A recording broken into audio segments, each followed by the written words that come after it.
जय महाराष्ट्र मित्रांनो, वाघसरांनी केली सकाळी सकाळी घाण कचरा आवरण्याला सुरुवात। आजचा ब्लॉग खरंच खूप इंटरेस्टिंग आहे। आजच्या ब्लॉगमध्ये तुम्हाला सकाळी तर संध्याकाळपर्यंत वाघसरांनी काय काय कामं केलीत किंवा काय काय करावं लागतं त्यांना सर्व काही दिसणार। फक्त शेवटपर्यंत बघा मित्रांनो। केले ना मग वाघसरांनी त्यांच्या स्पेशल एक्सरसाइजला सुरुवात। मारले मस्त पुलअप्स, त्याचबरोबर झाडाच्याच मदतीने वाघसरांनी मारला ॲप्स वर्कआउट। या वर्कआउटने आपले ॲप्स बनतात। ॲप्स म्हणजे 6 पॅक्स। वाघसरांची बकरीची पिल्लं बघा कशी बघतात त्यांच्याकडे। वाघसरांनी केला फुल बॉडी स्ट्रेचिंग,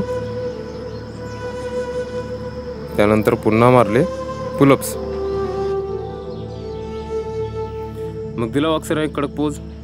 त्यानंतर केला आपण bicep workout start with the help of dumbbells. त्यानंतर बार्बल कर्ल, त्यानंतर क्लोज ग्रिप बार्बल कर्ल। याच्याने बायसेप्स खूप चांगले बनतात।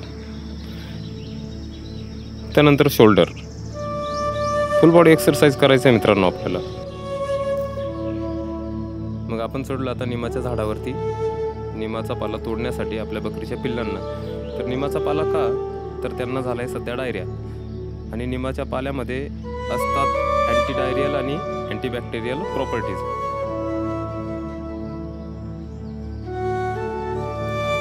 त्यानंतर आपण चारा टाकला आपल्या बकरीच्या पिल्लांना।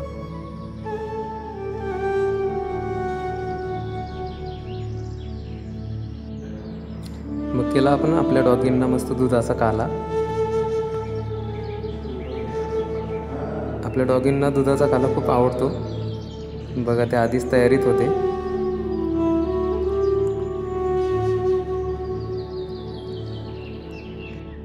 त्यानंतर निघालो आपण मग घरच्या दिशेला। आपल्याला रस्त्यात लागले आपल्या हनुमानाचं मंदिर, बांधकाम चालू मंदिराचं। त्यानंतर प्रभू श्रीरामाचं मंदिर आणि मग भोलेनाथाचं मंदिर। आज बाजार असल्यामुळे बाजारपट्टीमध्ये दुकानं लागण्याची लगबग चालू आहे। घरी आल्यानंतर केले स्वतःचे कपडे मस्त कडक प्रेस कॉलेजला जाण्यासाठी।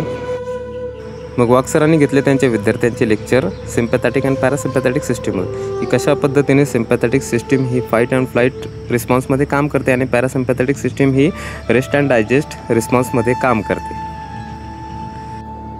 आता आलो आपण घरी।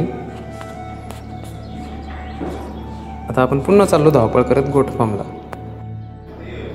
मध्येच लागला आपल्याला बुधवारचा बाजार। आज बाजार असल्यामुळे बाजाराची खूप गर्दी होती। त्यानंतर वाघसर पुन्हा आले गोट फार्मला धावपळ करत। त्यानंतर वाघसरांनी केला बकरीच्या बच्चा पार्टीसोबत पुन्हा मॅरेथॉन स्टार्ट। आता या सर्व पिल्लांना वाघसर 1 बाय 1 बकरींचे दूध पाजतील।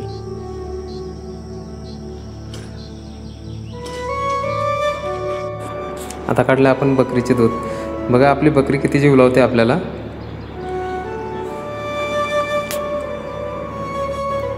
आता केला आपण दुधाचा काला आपल्या कॅटसाठी सुद्धा आणि आपल्या डॉगींसाठी सुद्धा। कॅटने पण मस्त पोट भरून दूध पिलं।